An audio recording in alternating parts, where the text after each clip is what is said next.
Our next speaker is Dr. Joaquín Rivaya-Martínez. Dr. Martinez is an associate professor of history at Texas State University. He holds a PhD in anthropology from UCLA and was a postdoc fellow at the SMU Clements Center for Southwest Studies. He specializes in the history of the indigenous peoples of the U.S.-Mexico borderlands and the Great Plains during the 18th and 19th century. His scholarship focuses primarily on the Comanches. He's the author of numerous scholarly presentations and essays. His research incorporates documentary, ethnographic, archaeological, linguistic, and environmental evidence, including interviews with contemporary consultants. For example, his close contact and research with members of the Comanche Nation of Oklahoma. His paper is Remapping La Comanchera, Spanish Cartography and Indigenous Territorialities in the 18th Century Borderlands. No, I'm not a Spanish speaker. Please welcome Professor Rivaya-Martínez.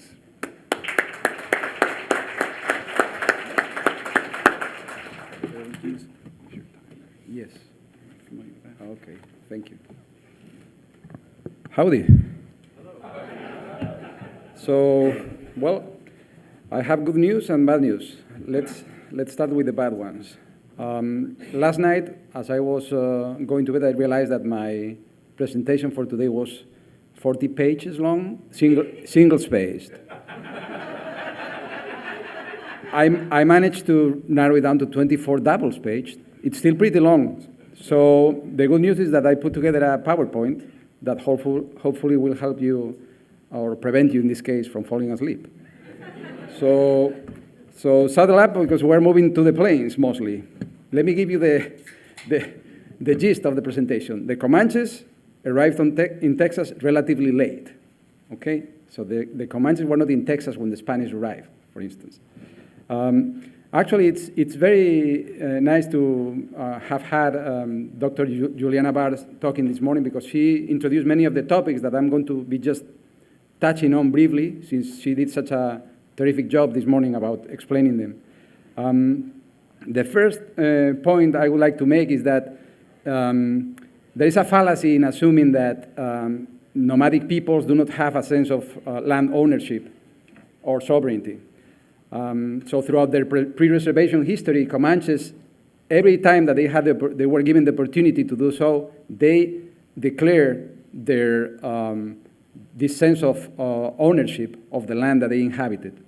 They claimed to have exclusive rights over the resources, water, pastures, game, and so forth.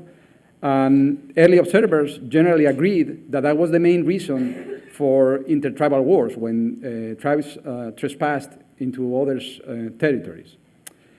So my presentation today is a humble attempt at trying to reconstruct the territory once occupied by the Comanches in the 18th century. When we talk about the Comanche, we need to take into account that we're not talking about a single, let's say, political unit. We're talking about a number of independent so-called tribes, or that's kind of a problematic word. I'm going to refer to them as divisions, who share the same language and most of their culture, but who were politically independent from one another, so much so that sometimes they had conflicts among themselves. So in order to do this type of research, there are a number of primary sources available, right? You have basically a lot of Spanish, some French, not so many English language documents and maps. I'm going to be relying a lot on maps today and pieces of information about geography taken from Spanish documentary sources.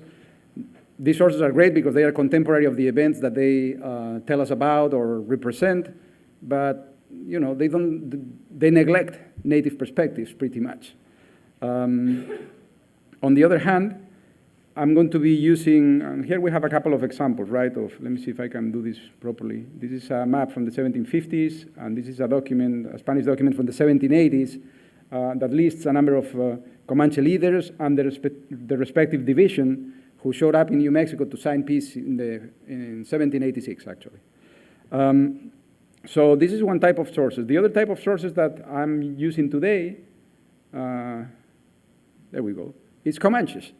I've been doing research among the Comanche, members of the Comanche tribe of Oklahoma for over 15 years now. I'm going to be using pieces of information coming from these oral interviews, but also ethnographic research carried out by ethnographers over the decades. Some of, again, we need to, each type of sources has its own pros and cons, right? So these sources give us great insight into Native American perspectives, and there's a lot of stuff that you can learn, for instance, about Comanche territoriality just by looking at the language. On the other hand, these are relatively recent sources, right?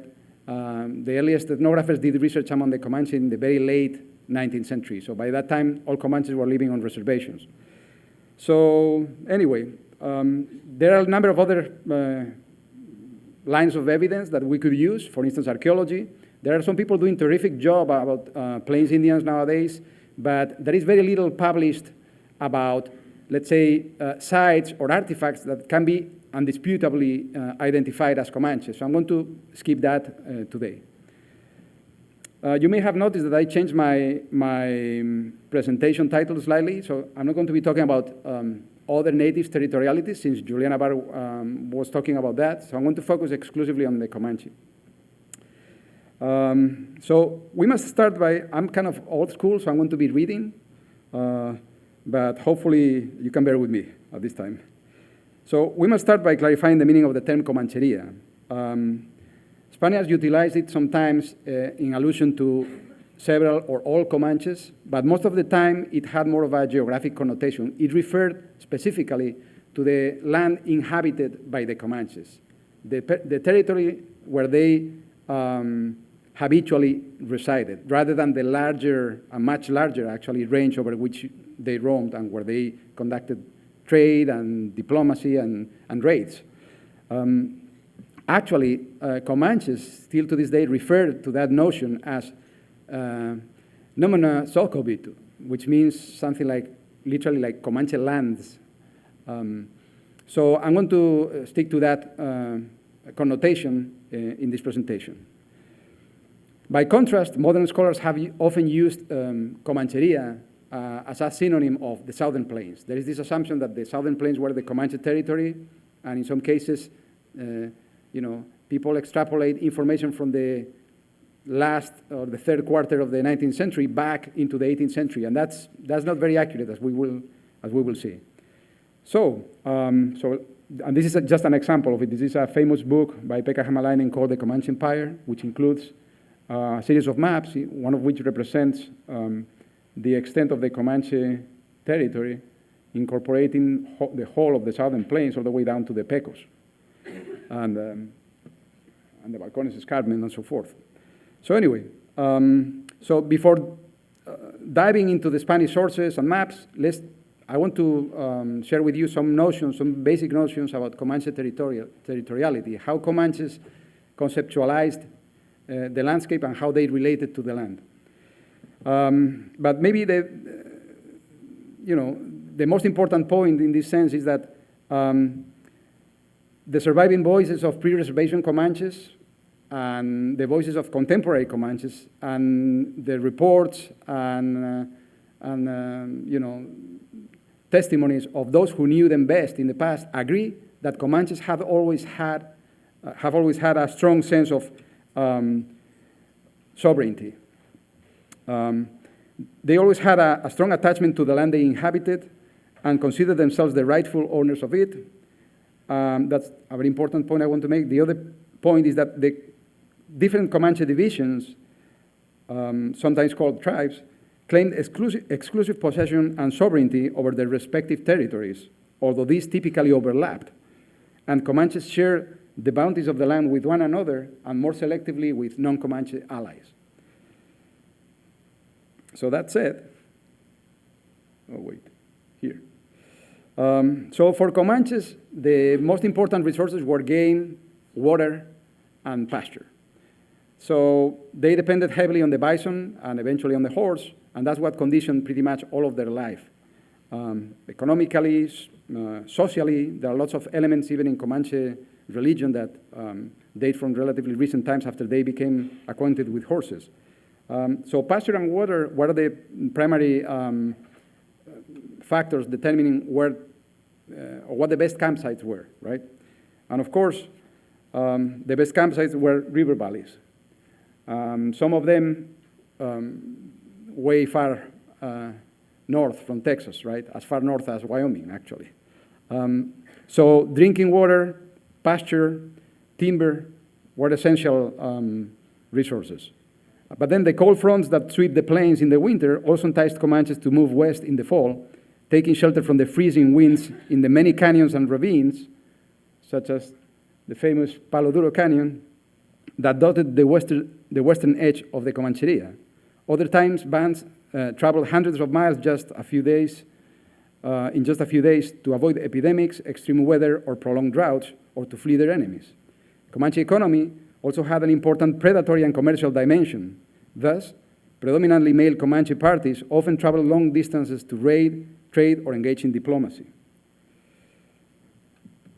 That nomads do not develop the land is a fallacy used to legitimize their dispossession. Comanches sometimes modified the landscape intentionally, as when they set fire to the grass to regenerate the pastures or to cover their tracks when retreating. Some Comanche trails, such as the ones here, I don't know if you can see it from the back, but there are a couple of Comanche trails. This is one of the maps. It's a copy of one of Austin's maps, actually, which, by the way, also incorporates a lot of Comanche names for the rivers on the west. So anyway, so these Comanche trails were so conspicuous and important that they made it into numerous 19th century maps. Comanches used a variety of markers, some still visible today, to point travelers in the desired direction. For instance, the destination of a campsite on the move, to identify locations such as forts or resources such as water holes and so forth. And also to claim the land. Stick signals, cairns, and stone signals, marker trees like the ones on the slide, drawings on bark or bones, and rock art were all used with that aim. Comanche territoriality also had, and still has, an important spiritual dimension. Comanches expanded into new landscapes physically as well as symbolically, relocating their belief system within the newly occupied region. Small hills and elevations were preferred locations to obtain supernatural power, puja in Comanche. Hidden crevices were preferred for burials, and a variety of locales for different ritual purposes. Enchanted Rock, north of Fredericksburg, and Santa Ana Peaks in Coleman County are two examples of important repositories of supernatural power. Except for some yet undeciphered rock art panels of dubious attribution, Comanches did not produce any known durable cartography. Generally, Comanche maps were bidimensional and perishable, as Comanches relied mainly on the collective memory of the community, particularly the elders, whenever maps were necessary. They used the most salient landmarks of the landscape as their spatial framework of reference for identifying their territory, measuring distances, and navigating the land. And I'm going to show you a map, which is actually part of a longer project that I have been working on for years. So whenever I have the time, which is never, I try to work on my ArcGIS file on the Comanche range before the reservation. So the maps that I'm going to show you incorporate a number of different icons. In this case, the blue dots represent Comanche landmarks. And I don't know if you can tell it from the back, but the other icon, which is more of a kind of, what color would be that? Reddish. Those represent places with the word Comanche into the toponym, like Comanche Creek, Comanche Bluff, whatever. So this map gives you a sense of how widespread Comanche landmarks, of which we know where, right? I mean, you look at this map and it stretches from Montana almost all the way down to north central Mexico. So for instance, speaking of landmarks, when Penateca leader, the Penatecas were the southernmost Comanche tribe or division in the 19th century. When their leader, Buffalo Hump, proposed a boundary line to the Texans in 1844, he calculated distances in terms of fast riding days from particular landmarks. Comanches calculated distances in terms of the time required to travel between two landmarks rather than in linear measurements. And they used to count days as suns and lunar months as moons. Since landmarks were more relevant in Comanche territoriality than boundaries, toponyms, that is place names, are very useful to reconstruct the Comanche's historical range. In fact, Comanche terminology offers a window into their territoriality. That Comanche's semantic repertoire lacked concepts translatable into homeland, territory, border, or boundary does not mean that they lacked a sense of place, territory, or land ownership. In fact, Comanche proprietorship is often expressed through the use of a possessive, a practice amply documented with regards to land in records of diplomatic encounters, both with the Spanish and then with the Mexican and so forth. Comanches named every geographic feature that mattered to them. Numerous Comanche toponyms are still in use by non-Comanches, often in Anglicized or Hispanicized forms or semantic calques. The Comanche lexicon to describe orographic features, bodies of water, and plants is quite extensive. Besides, Comanche language generally permits more spatial accuracy than English. Demonstratives, for instance, indicate 3 grades of relative distance from the speaker, as well as whether the objects referred to are scattered or out of sight. Specificity is also a defining characteristic of Comanche geographic terminology, with single words conveying ideas such as rainwater pond or low rolling hills. Most Comanche toponyms refer to water streams and topographic elevations, revealing the paramount importance of those landmarks to their survival and safety in a region prone to droughts where flatlands and rolling hills predominate. Comanche names of rivers differ from the Western pattern in that Comanches assign diverse names to different stretches of the same water stream, often naming them after some nearby landmark. Sometimes different Comanche groups use distinct names for the same geographical feature, which really complicates things when you're starting to do your research. For instance, the Peace River in North Texas received the names Mura-Hunubi, which means literally mule stream, and Quitaku-Hunubi, which means literally, pardon my French, excrement hill stream. Hopefully there is no one from Quitak here. Anyway, in stark contrast with the proliferation of Comanche names for water bodies and streams, the Comanche designation for the open plains, Numuwatu, literally means without people, revealing that, contrary to conventional wisdom, Comanches view the treeless flatlands as inhospitable.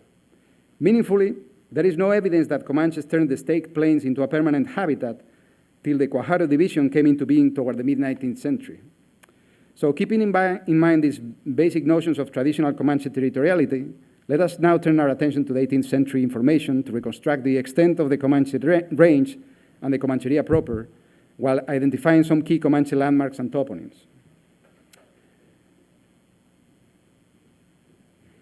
So I'm going to skip some of my text because otherwise I'm going to run out of time. So Comanches are not native, let's say, aboriginal from Texas. They are a splinter group of the Shoshone. And we know that the Comanches' ancestors resided in what is now Wyoming in the 17th century. Near the end of the century, they become acquainted with horses, and they begin this gradual and intermittent migration in a southward and southeasterly direction. By going south, Comanches gain access to the covered horses of northern New Spain and to European manufacturers. So between roughly 1700 and 1840, as Comanches moved southward and southeastward, so did their elastic territory. And this is something missed in contemporary discussions of the plains history, that it wasn't just the Comanches expanding south, they were also abandoning territories in the north because they were under pressure from some of their enemies, other indigenous groups. So their territory expanded and contracted fitfully. Scholars have sometimes glossed over the gradual and intermittent nature of the Comanche southward drift, referring to it simply as a relocation process that resulted in their occupation and domination over the southern plains, which is basically the Great Plains area south of the Arkansas. But not all Comanches migrated at once or arrived on the southern plains simultaneously. Many bands only moved into the region after 1770, and still, some Comanches continued to roam north of the Arkansas way into the 19th century. So the first mention of Comanches dates from 1706. And so basically, there is a Spanish expedition into the plains, and they come across all these Apache groups that you have represented on the slide. And all these Apaches tell them that they are under attack by these people coming from the north and allied with the Utes. And these new people are the Comanche. Comanche, which, by the way, is a Ute term meaning enemy originally, Comanche. So this expedition in 1706, there was this American historian, Thomas, who in the first half of the 20th century published a series of works with lots of translations of Spanish original sources, and he did a terrific job of summarizing the evidence in the introductions to those books. So according to Thomas's reconstruction of this expedition led by a guy called Ulibarri, Comanche was then living north of the Paloma and the Cuartelejo Apaches, as far north as today's northern Colorado. So Comanche showed up in New Mexico for the first time around 1710, 1711. We don't know the exact figure, the exact date, but we know it was during the governorship of the Marqués de la Peñuela. And from the beginning, they were trading with the Spanish and with the Pueblo Indians, but they were also raiding for horses. This map represents, so all the green triangles represent campsites identified in the sources. The red dots represent places raided by Comanches. The yellow ones, of which there are only a few here, represent places where they conducted trade. And then there are a few kind of bluish ones, bluish triangles, and those are Comanche campsites in which there were no women typically. So I don't consider those part of the Comancheria. I consider those more like bases of operations for the raiding, as I will explain shortly. So barter and raids were common from the beginning. In the summer of 1716, some Comanches stole horses from the jurisdictions of Santa Cruz de la Cañada, Santa Clara, and Taos in New Mexico. And shortly, a retaliatory expedition attacked the raiders' camp on the Cerro de San Antonio, which is actually not too far away from Taos. It's there. Now, this cerro, or this hill, is about 80 miles north of Santa Fe as the crow flies. In the following decades, New Mexicans chasing Comanche intruders discovered similar encampments in the periphery of the province. Rather than a definitive southward migration, however, those campsites reflect a strategy commonly used by Comanches raiding deep into enemy territory. Basically, the establishment of base camps in secluded locations, often on elevated terrain, from where they could launch their forays into the surrounding region in relative safety. So, as time goes by, the Spanish keep sending these, chasing parties whenever the Comanches raid the area, and most of the time those parties are unsuccessful. They don't even come across any Comanches. In 1719, though, another expedition, this time led by, which one was it? By Governor Antonio Valverde, moved farther north than usual, and identifies a couple of abandoned campsites, freshly abandoned campsites, south of what is now Pueblo, Colorado. Comanche expansion across the plains occurred at the expense of other indigenous groups, mostly the so-called Eastern Apaches, some of which sought shelter among the Spanish. So in 1724, a bunch of so-called Jicarilla Apaches, who received the name after that hill, which is now part of the national park system. Has anyone been to Capulino Volcano in New Mexico? All right, so that's where the Jicarillas supposedly originated. So these Jicarillas showed up in Taos, and then so declaring their interest in becoming Christians and living with the Spaniards, right? But it seems that they abandoned this region at the time. They continued to visit it to hunt, in the following decades, but they will no longer be residents in this area. According to a Spanish inspector, military inspector who visited northern New Spain actually who reached New Mexico in the summer of 1726, a guy called Pedro de Rivera, the Comanches were then living way to the north. They were living, according to him, between the Arkansas and the Missouri. This is probably hearsay, but it hints that Comanches were not as far south as some people have argued. So anyway, so I'm going to read for you the description that Rivera gives of the Comanches. He says, every year at a certain time, a nation of Indians as barbarous as they are warlike enters the province. Their name is Comanches. They never number less than 1,500. Being at war with all nations, they always travel to and fro in battle formation. Thus, they camp anywhere, setting up their tents, which are made of bison hide, and carried by some large dogs that they breed for this purpose. Once they finish the commerce that brings them to Taos Pueblo, which consists only of buckskin, bison hides, and those young Indians whom they capture because they kill the adults, they retreat, continuing their peregrination until another time. So basically, in the 1720s, Comanches were living north of the Arkansas. With Rivera came a guy called Barrero, Álvarez Barreiro, sorry, who was also a cartographer. And he neglected much of this information. He limited himself in his famous map of Mexico to situate the Comanches north of the Utahs, which is the Utes. Now, an interesting feature in Barreiro's map is that he uses different colors to indicate those people who were, let's say, adamantly against the Spanish, in this case, all the southern Apache groups here, or here. And in yellow, those are, you can see it very well, but it's kind of a reddish color, more pink here. And the yellow tents represent those who were, as he said, indifferent towards the Spanish, including the Comanches. Now, all of these maps that I'm going to show include or incorporate the same icon to represent nomads, which is basically a cluster of tents. So, in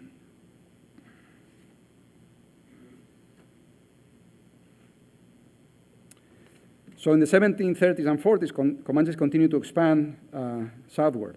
The earliest reference to a sizable Comanche camp south of the Arkansas Basin is from 1748, when in February of that year, a bunch of Comanches showed up in Taos again to ask to open trade, basically, telling them that they would be followed by the rest of their rancheria or camp, which was at the time the Rio de la Jicarilla, as they call it, which is probably the dry cimarron.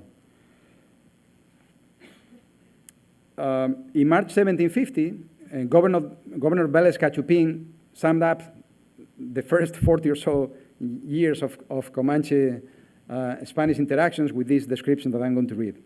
Even though the Comanche nation keeps coming to Taos Pueblo, where they celebrate their fairs and trading hides and Indians from different nations whom they enslave in war in exchange for horses, mares, mules, belduque knives, and other trinkets, they never miss an opportunity to steal droves of horses and storm the villages of Pecos and Galisteo.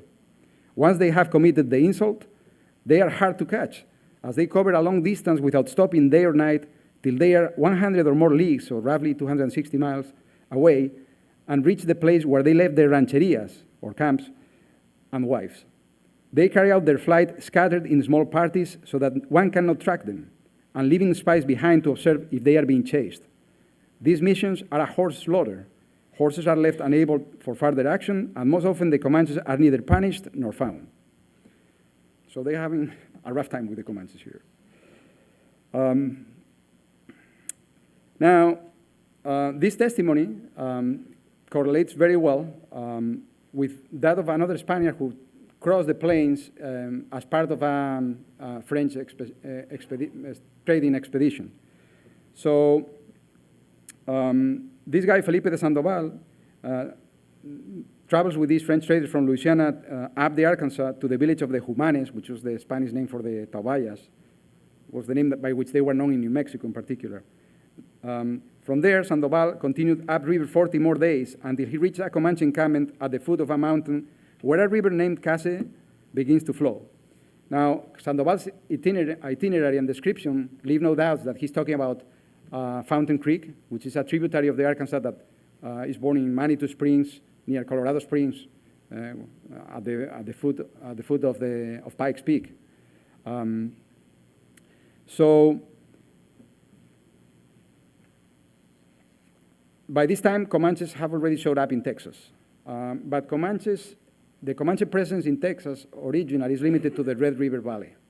But they keep raiding farther and farther south, originally after the Lipan Apache, their nemesis, so to speak. Until the Spanish made the mistake, as it was mentioned before today, to try to establish a mission for the Apaches on the San Saba River Valley, which is eventually destroyed by a coalition of groups, including Comanches. The Spanish called these groups Norteño, which means literally northerner, but it included a bunch of different tribes, mostly Caddo speakers, Caddos, Wichitas, and others. In another map of the interior part of New Mexico, Spanish cartographer and military engineer Bernardo de Miera y Pacheco represents for the first time what he calls the Tierra de Comanches. And I have tried to correlate the actual map with satellite view in Google so that you have an idea of what region he refers to. And this is right near this is actually the northeastern part of New Mexico and the southeastern part of Colorado.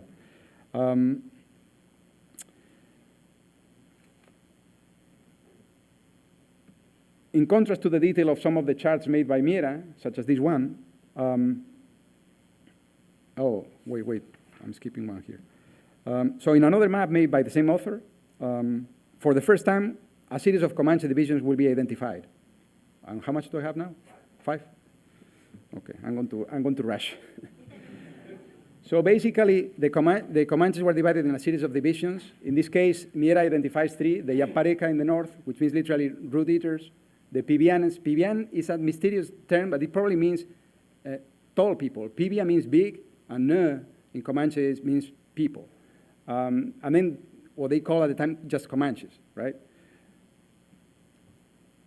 In later maps, there is not much additional information, but this one, for instance, incorporates this legend or this caption saying, this is the place through which the Comanche attacked New Mexico.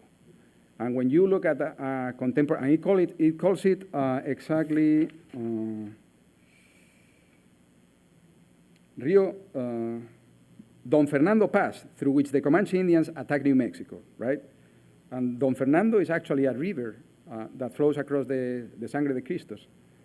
And if you look at a contemporary map, there's actually a highway all along nowadays. Now, in later maps, Comanches are identified farther southeast.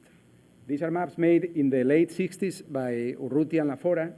And the interesting thing about these two maps, these are two versions of the same map, pretty much, right? In one of them, the Tierra de Comanches is placed above the Red River. In the other one is below the Red River. And this may seem stupid, but it makes perfect sense from a Comanche perspective, because contrary to what Europeans and contemporary scholars still think sometimes, Native Americans, and in general, and specifically Comanches, didn't use, let's say, river or water streams as boundaries most of the time. They occupied entire water streams. So it makes perfect sense to have the Comanches on both sides here. Not only that, in some old Spanish maps, there are specific water streams attributed to Comanches, such as, in this case, River of the Yamparicas, which we now call the Yampa River in northern Colorado. So anyway, let me skip some of these. So in another, after a series of incursions in New Mexico in the early 1770s, the Spanish sent another expedition into the Comancheria. In this case, they attack a Comanche camp, some 50 leagues, that is roughly 130 miles north of New Mexico. They don't give any details in the documents about where this happened. They only say it was to the north. But then there is another document, the hoja de servicio, or what we could call a military service record for Juan de Dios Peña, who was an officer in the Presidio of Santa Fe, according to which he took part in this battle, and it happened at a location identified as Huajantoya, which is meaningless in Spanish. It's actually a Comanche term meaning two mountains, which was the Comanche name for the Spanish peaks. In a series of maps produced after the famous Vélez Escalante expedition, Miera, again, identifies a series of Comanche divisions. And I have, again, tried to translate this into a satellite view of the area. And this is what the Comancheria would look like according to Miera. The important thing that I want to stress here is that he situates the Comanches on the high plains, on the very high plains, close to the Rockies rather than farther east, right? And this may or may not be, this may be due to his lack of knowledge of where the edge of the Comancheria was, or it may be because, Comanches didn't really penetrate as far east most of the time. Later maps by the same author continue to give a lot of importance to Comanches. So in this one, for instance, it is a map of the province of New Mexico, so it doesn't represent the Comancheria proper, but it says, frontier and entries of the Comanche enemies here, right? So they are penetrating clearly from the east of the Indian Pueblo of Sandia. And in another part of the map, it represents a series of settlements destroyed or ruined by the Comanche enemies, all along the Ojo Caliente watershed. Like all along here. In 1779, the 1770s were the worst period of Comanche raiding in New Mexico. So in 1779, the governor of New Mexico, Juan Bautista de Anza, sends an expedition. Now this time, for the first time, instead of just following the tracks of the Comanches, he takes a huge group of some 800 people, including youth allies, Jicarilla allies, Pueblo Indians, militia, and soldiers from the Presidio, and he moves north along the Rio Grande, and then crosses over to the plains north of Pikes Peak, and then he attacks the Comanches from the north. So this is the first, and as far as I know, the only time that the Spanish attacked the Comanches so far north. On the way south, so this is the, again, I keep doing it the wrong way. So this indicates the location where the attack took place, again, on Fountain Creek, the same river that we mentioned before. And on the way to New Mexico, they come across a retreating or returning Comanche raiding party, led by this famous guy, Cuerno Verde. Now, the Spanish have a series of encounters with them and eventually managed to kill Cuerno Verde and a few of his followers. And nowadays, we have a couple places in Colorado named after Cuerno Verde, which means literally greenhorn. So we have Greenhorn, which is the highest peak of the Wet Mountains, and also the Greenhorn Creek. So how much do I have? I'm done, okay. That sucks. Well, so in a nutshell, there is a lot of stuff that we can make sense of in Spanish or, European sources, but it's important to incorporate into the analysis native voices and perspectives, because that gives us a much stronger and broader and deeper knowledge of what the actual reality was at the time than just by limiting ourselves to the European documents. Thank you.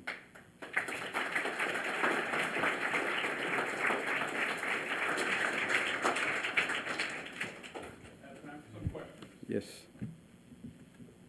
Easy questions, please.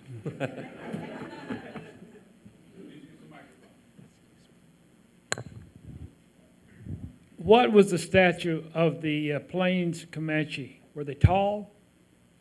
Well, Plains Indians generally, so let's put it this way. By the 19th century, Plains Indians were the tallest population in the world, along with the Scottish Highlanders. No, but Comanches, within the broad range of heights, estimated for Plains Indians in the second half of the 19th century, Comanches were among the shortest. So the shortest were in the northernmost and the southernmost part of the plains. And one possible argument why this is so is because Comanches incorporated lots of captives. And by the second half of the 19th century, Comanches had been taking most of their captives in Mexico for generations. So one possible argument is that there was so much mixture of Mexican genes that the overall height was shorter. There was a disparity of heights, though. And we know this because Franz Boas, one of the founding fathers of anthropology here in the United States,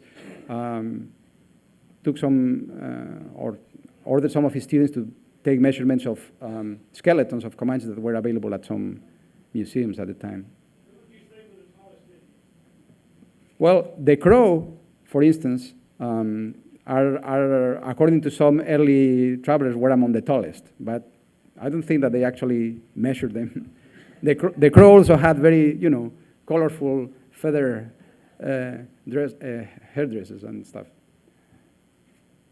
Cabello has that great story in 1785. Domingo Cabello has that great story in 1785 that when men and women. Yeah, we know that when the Comanches first come into San Antonio for the first time ever, he's never seen them that close, and he has all these military uniforms that he's going to give them as gifts. And as soon as he sees them, they're so much taller than he anticipated, though, that he has to say, "Oh, go hide the uniforms because they're way too short for the Comanches." Yeah. Plains Indians in general were really tall, so the Comanches were shorter compared to the Crows, but still were taller than the average Hispanics at the time, for sure.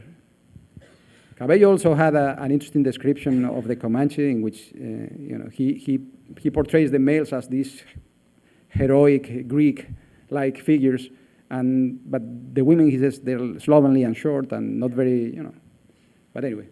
On some of your slides, there was the word Paducas. Is that a Shoshonean-speaking people, a division of the Comanches, or some other group? No, the Paducas, there is some disagreement among scholars about this term, but Paduca is a Sioux term to refer to Plains people. So when I say Sioux, I don't just mean the Sioux or the people that we or most Americans tend to think of as the Sioux, which is the Lakota, or maybe the Lakota and the Dakotas, but also a whole series of peoples who lived on the eastern margin of the plains along the Mississippi River, like the Omahas, the Otos, the Missouris, and so forth, the Ponca. So these groups, these Sioux ones, like the Ponca, the Omaha, and so forth, use the term Paduca as a generic for nomadic Plains Indians. The Ponca and all these others were actually sedentary farmers. So chances are that up to 1750 or so, Paduca generally referred to Apaches mostly, but after 1750, it probably referred mostly to Comanches, at least as far as the 18th century is concerned. But again, it's one of those terms that is a little tricky. You have to find some context to make sense of it. One more. Was it the Comanches, the last free Indians non-reservation in the Palo Duro Canyon in the 1880s? Was that the clan? Well, the Comanches, so the Battle of Palo Duro was during the Red River War. The Comanches surrendered actually in 1875.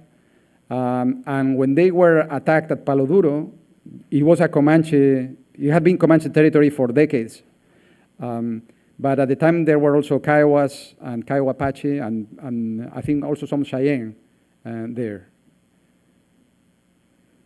Mm-hmm. I guess that's it. Thank you.